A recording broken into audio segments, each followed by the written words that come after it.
नमस्कार, जय जोहार।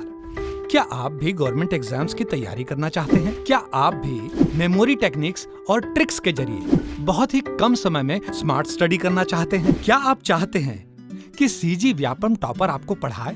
तो डाउनलोड करिए योगेंद्र साहू क्लासेस ऐप। यहाँ 10 से अधिक गवर्नमेंट एग्जाम्स क्रैक करने वाले और सीजी व्यापम टॉप करने वाले योगेंद्र सर CGPSC और सीजी व्यापम के अंतर्गत होने वाले सभी एग्जाम्स की तैयारी कराएं। तो डाउनलोड करिए Yogendra Sahu classes app to be the best, learn from the best.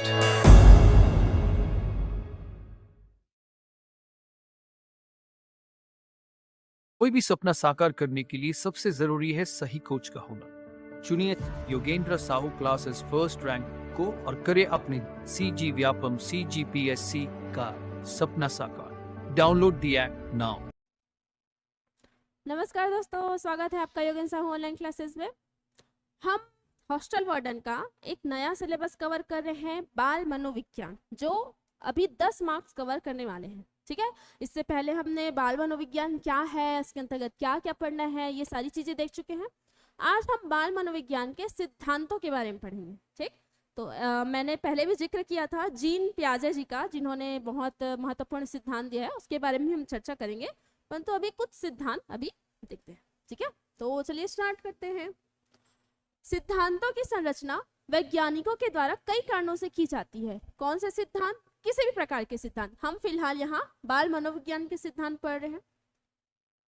सामान्यतः व्यवहारिक जीवन में होने वाली क्रियाकलापों के संचालन का कोई एकीकृत निष्कर्ष ही सिद्धांत के रूप में प्रतिपादित होता है। ठीक, क्या कहना चाह रहे हैं कि हम अपने दैनिक जीवन में जो भी क्रियाकलाप करते हैं, ठीक, जैसे कि आप स्कूल जाते हैं या कॉलेज जाते हैं, या अपना एग्जांपल ले लीजिए, जैसे आप ऑनलाइन क्लास में पढ़ने आ रहे हैं। ठीक है, आपने वीडियो प्ले किया, पढ़ा, चले गए, दूसरा वीडियो देखा, स्क्रॉल किए, देख रहे हैं, टाइम पास हो गया, जो भी हो गया। ठीक, तो ये आपका क्या हो गया? डेली रूटीन हो गया कि आप आ रहे हैं, देख रहे हैं। कुछ बच्चे ऐसे होंगे जो प्रॉपर नोट्स पे तैयार कर रहे होंगे, पढ़ रहे होंगे, ठीक, जो प्रॉपर स्टडी करना चाह रहे हैं, जो हॉस्टल लर्न की रियली में तैयारी करना चाह रहे हैं कि एक पोस्ट मेरा है, लेना चाह रहे हैं, प्रॉपर इसकी तैयारी कर रहे हैं, ठीक, नोट्स तैयार कर रहे हैं। तो ये क्या हो गया? आपके डेली रूटीन में शामिल हो गया। अब कोई आएगा बाहर से, जैसे आपके माता पिता ही हो गए, आपको आके देखेंगे कि हाँ, मेरा बच्चा डेली ऐसा पढ़ाई कर रहा है, नोट्स तैयार कर रहा है, बहुत हार्ड वर्क कर रहा है, ताकि उसको एक गवर्नमेंट जॉब मिल सके। ठीक है, तो ये क्या हुआ? आपका डेली रूटीन हुआ। वो क्या हुए? आपके माता पिता आपको जज कर रहे हैं। तो ये क्या हुआ? एक आपके ऊपर एक थ्योरी बैठ रही है कि ये मेरा बच्चा या मेरी बच्ची दिन भर ये काम करती है। तो ये क्या हुआ? पूरे दिन का क्या हुआ? उसके क्रियाकलाप का एक निष्कर्ष है कि आप पूरे दिन में क्या क्या किए, निष्कर्ष निकाला जा रहा है। ठीक, ऐसा भी होता होगा कि आप जब पढ़ने बैठे हैं तो कोई नहीं देख रहा है, जैसे ही आप कुछ वीडियोस देख रहे हैं, टाइम पास कर रहे हैं, आ गए, मम्मी पापा चिल्ला रहे हैं, क्या कर रहे हो दिन भर, यही करना है, पढ़ना लिखना नहीं है। ठीक, बचपन में ऐसा होता था, बच्चों के साथ ऐसा होता है, कभी कभी ऐसा होता है। ठीक, तो ये हमारे दिन भर का जो क्रियाकलाप है, उसका निष्कर्ष के रूप में जो हम पढ़ते हैं, उसे ही सिद्धांत कहा जाता है। उसी प्रकार हम बालक का जो बचपन से है, जो शिशु अवस्था से लेकर किशोरावस्था तक जो भी उनके परिवर्तन आते हैं, उसका जो एक सार है हम निकालते हैं, मनोविश्लेषक निकालते हैं, उसी को हम सिद्धांत के अंतर्गत पढ़ेंगे।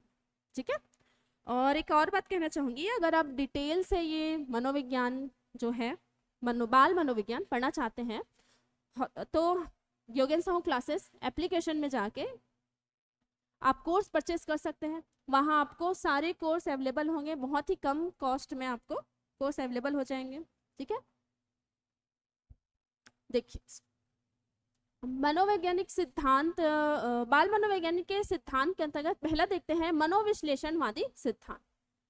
ये फ्रायड जी इसके प्रतिपादक माने जाते हैं। फ्रायड ने सर्वप्रथम मनोवैज्ञानिक सिद्धांत प्रतिपादित किया। इसमें उन्होंने बाल्यावस्था के अनुभव के आधार पर विकास के विभिन्न आयामों का अध्ययन किया। ठीक, उनके निष्कर्षों का आधार बाल्यावस्था के प्रथम 4 या 5 वर्षों से संबंधित है। क्या बोल रहे हैं? उन्होंने 4 से 5 साल तक के जो बालक है ना, उनका अध्ययन किया कि वे किस प्रकार से व्यवहार करते हैं। ठीक है, उनके अनुभव के आधार पर वो क्या अनुभव करते हैं, क्या देखते हैं, क्या समझते हैं, उनके आधार पर अध्ययन किया और अपना थ्योरी प्रस्तुत किया। ठीक, उनके निष्कर्षों का आधार बाल्यावस्था के प्रथम 4-5 वर्षों से संबंधित है। फ्रायड के अनुसार बाल्यावस्था के ये नाटकीय अनुभव वाले क्षण अत्यंत महत्वपूर्ण है, जो कि एक वयस्क व्यक्ति का आधार है। ठीक, क्यों बोले हैं ये नाटकीय अनुभव वाले क्षण अत्यंत महत्वपूर्ण है? आप जब भी अपने बचपना याद करते होगे, बचपन को याद करते होगे, तो एकदम खुशी से याद करते होगे। ठीक है, कि अरे ऐसा होता था, मैं ऐसा कर दिया था, ऐसा कभी फैमिली के साथ ग्रुप में बैठ गए तो ऐसा होता ना डिस्कशन, कि अरे ये तो ऐसा था, बचपन में एकदम गोलू मोलू था, ऐसा गिर गया था, रो दिया था, मैं मार दिया था, होता है ना। तो ये सारे जो अनुभव है वो बहुत ही यादगार रहते हैं और अत्यंत महत्वपूर्ण है, जो एक वयस्क व्यक्ति का आधार होता है। उस टाइम पर आपने जो सीखा है, जो भी आपके आसपास घटित हुआ है, उससे आपके मन पर, आपके मस्तिष्क पर क्या प्रभाव हुआ है, यही आगे चलकर आपके एक वयस्क जो व्यक्तित्व है, आप वयस्क हो गए हैं तो आपके व्यक्तित्व पे वो भी झलकता है कि आपने क्या सीखा है और कैसे सीखा है। ठीक, तो मनोविश्लेषणवादी सिद्धांत पूछ सकता है कि किसने दिया है, तो आपके मन का कोई विश्लेषण करेगा, या आपके मन का नहीं, चलो आप दूसरे के मन का विश्लेषण कर रहे हैं, ठीक है, किसी और के मन का, लड़का हो तो लड़की के मन का, लड़की हो तो लड़के के मन का, तो विश्लेषण करोगे तो क्या आपके एकदम भेजा फ्राई हो जाएगा। ठीक, फ्राई हो जाएगा। तो मन का विश्लेषण करने से क्या हो जाता है, भेजा फ्राई हो जाता है। तो फ्राई से याद रखेगा फ्राइड। ठीक, याद रखने के लिए बता रही हूँ भाई। मनोविश्लेषणवादी सिद्धांत किसने दिया है, फ्रायड ने, पूछ सकता है। ठीक है, आगे देखते हैं। फ्रायड के संकल्पना के अनुसार, अब उनके संकल्पना के अनुसार एक मानव शिशु असीमित संभावनाओं के साथ अपनी आवश्यकताओं की पूर्ति के लिए अपनी क्षमताओं का धीरे धीरे उपयोग करना शुरू करता है। ठीक, अब जितना उसकी आवश्यकता होगा, जितनी उसकी क्षमता होगी, उतना ही वह एफर्ट डालेगा। ठीक है, अब एक बच्चे को अगर वो बिस्तर पे है, अगर छोटा बच्चा है, ठीक है, जो चलना नहीं जानता, बिस्तर पे है, पलटना सीख गया है, बैठना सीख गया है, चलना नहीं सीखा है, उसके थोड़ी दूर पे कुछ खिलौना रखा है, तो उसे वो पकड़ने के लिए, उसको अपने पास लाने के लिए कुछ एफर्ट डालेगा। उसकी जितनी क्षमता है वो उतना एफर्ट डालेगा। अब उसे हम थोड़े बड़े बालक की बात करें तो अगर वो चलना सीख गया है, तो अगर कोई, जैसे एग्जांपल आप देख सकते हैं, बाल्टी उठा रहा है, ठीक है, अगर थोड़ा बड़ा बच्चा है, छोटा बाल्टी उठा रहा है, तो पहले खाली बाल्टी उठाएगा, फिर उसमें पानी भरेगा, पहले आधा बाल्टी, फिर थोड़ा और बाल्टी। ऐसा रहता है ना कि बच्चे छोटे रहते हैं तभी बोलते हैं कि हमको काम करना है, मैं ये करूंगा, मैं वो करूंगा, कोई उसके काम कर दे, नहीं मैं अकेले करूंगा। ठीक है, ये बचपन में ही बोलते हैं, बड़े होने के बाद तो सब काम से जी चुराते हैं।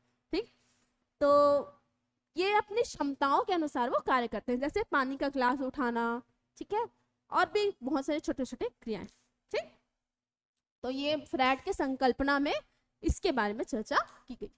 ठीक है, नेक्स्ट देखते हैं व्यवहारवादी सिद्धांत। इस सिद्धांत के प्रतिपादक अमेरिका के व्यवहारवादी मनोवैज्ञानिक हैं। अमेरिका के ही व्यवहारवादी मनोवैज्ञानिक है। दो नाम यहाँ पे सामने आता है, देखिए, जॉन डॉलर और पीजे नीर। जॉन डॉलर और पीजे नीर जो अमेरिका के हैं, जिन्होंने व्यवहारवादी सिद्धांत का प्रतिपादन किया है। किसके लिए, बाल मनोविज्ञान के लिए। इस सिद्धांत के समर्थक फ्रायड के गत्यात्मक संबंधी विचारों से अधिक सहमत है। इस सिद्धांत के जो समर्थक है ना, ये दोनों, वो जो फ्रायड है, इससे पहले हमने पढ़ा मनोविश्लेषणात्मक सिद्धांत, उनके जो गत्यात्मक संबंधी विचार है, जो एक गति से जो बहते हैं, मतलब गति से जो बालकों का विकास होता है, उनके विचारों से ये सब एग्री करते हैं कि हाँ, इनका जो सिद्धांत है वह सही है। ठीक है, चाइल्ड तथा सीयर्स एवं उनके साथियों द्वारा व्यवहारवादी विश्लेषण में यह बात कहा गया है कि बाल्यावस्था के विभिन्न व्यवहारों के मनोवैज्ञानिक आधार अंतर्निहित होता है। एक मिनट, यहाँ पे में होगा, ठीक है, क्या बोला है, चाइल्ड और सीयर्स उनके साथियों द्वारा व्यवहारवादी विश्लेषण में कहा गया है कि बाल्यावस्था के विभिन्न व्यवहारों में जो भी व्यवहार करते हैं उनमें मनोवैज्ञानिक आधार अंतर्निहित होते हैं।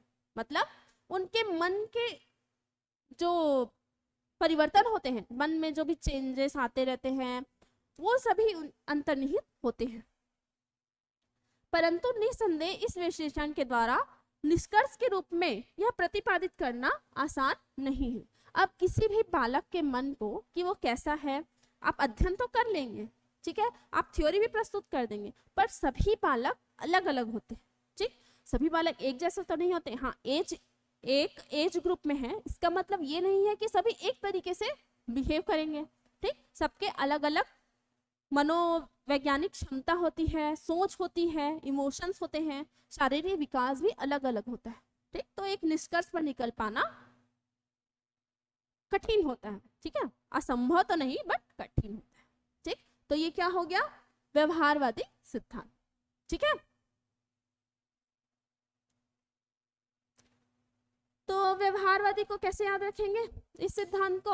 अब व्यवहार में डॉलर ज्यादा प्रचलित है ना, पैसा जानते होंगे, डॉलर सबसे स्ट्रांग है, और नीर जो जीवन के लिए आवश्यक है, व्यवहारिक है।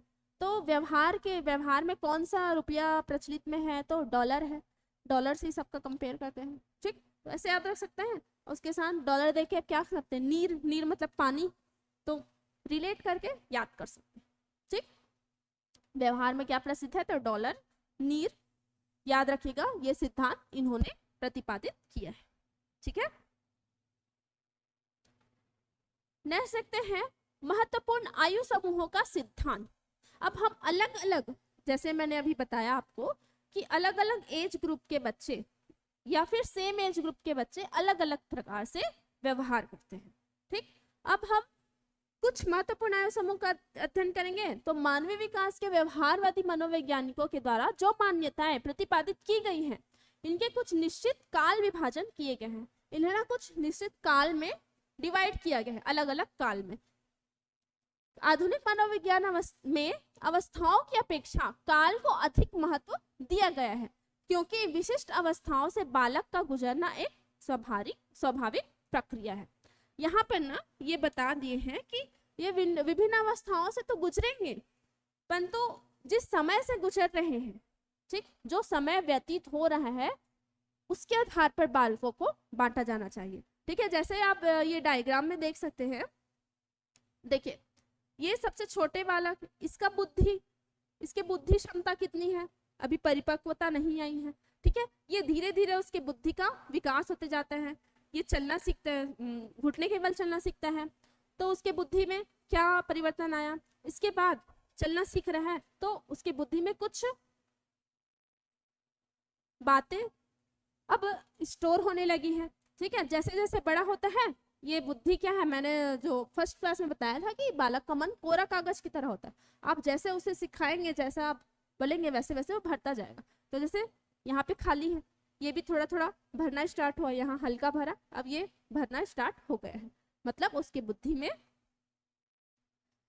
जो बातें हैं, जो हमारी द्वारा, जो आसपास के माहौल के द्वारा उन्हें प्रदान की गई है, ठीक।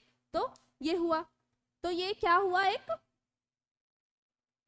विभिन्न आयु समूहों का सिद्धांत है, ठीक। बस ये ध्यान में रखना कि विभिन्न आयु समूहों में बच्चों के काल को भी, अवस्थाओं के साथ साथ काल को भी महत्वपूर्ण माना गया है, ठीक।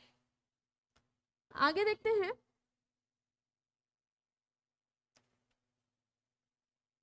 संज्ञानात्मक क्षेत्र सिद्धांत।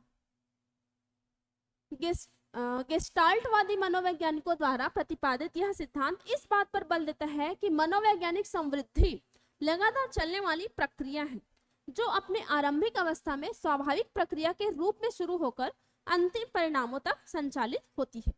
वे ये सिद्धांत मानते हैं कि किसी भी समस्या को सर्वप्रथम बालक एक संगठित आकार में देखता है, तत्पश्चात सैन्य वह उसे टुकड़ों में विभाजित कर समस्याओं को हल करने का प्रयास करता है, ठीक।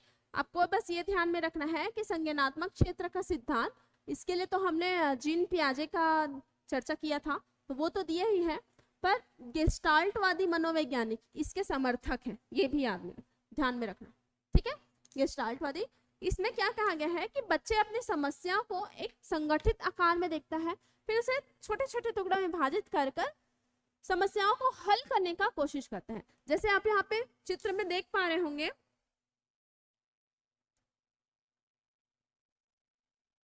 देखिए ये बच्चा सोच में है, ठीक है, अगर किसी समस्या में सोच रहे हैं कि मैं समस्या का समाधान कैसे करूं, ये करना चाहिए, हाँ ये नहीं करना चाहिए, नहीं ये नहीं, ये बहुत कंफ्यूजिंग वाली अवस्था होती है, ठीक।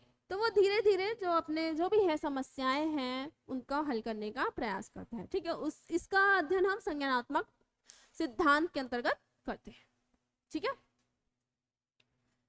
नेक्स्ट देखिए विकास का निश्चित प्रतिरूप। अब बोल रहा है विकास का, ये आप नहीं भी पढ़ेंगे तभी समझ जाएंगे कि बालकों के विकास से एक निश्चित प्रतिरूप होता है, वो धीरे धीरे उसका विकास होता है। पहले वो घुटने के बल चलना सीखेगा, फिर पैर के बल चलना सीखेगा, उसके हाथ पैरों का विकास होगा, बॉडी का विकास होगा, बाल बड़े होंगे, नाक कान गल, मतलब जो भी पूरे बॉडी स्ट्रक्चर का धीरे धीरे विकास होता है। साथ साथ उसके मानसिक क्षमताओं का विकास होता है, बुद्धि का विकास होता है, ठीक है। उसी के आधार पर उसकी बुद्धि लब्धि मतलब IQ लेवल का पता चलता है, ठीक। प्रत्येक जाति या नस्ल में चाहे उसका संबंध पशु जगत से हो अथवा मानव जगत से, एक निश्चित प्रतिरूप पैटर्न के अनुसार ही विकसित होता है।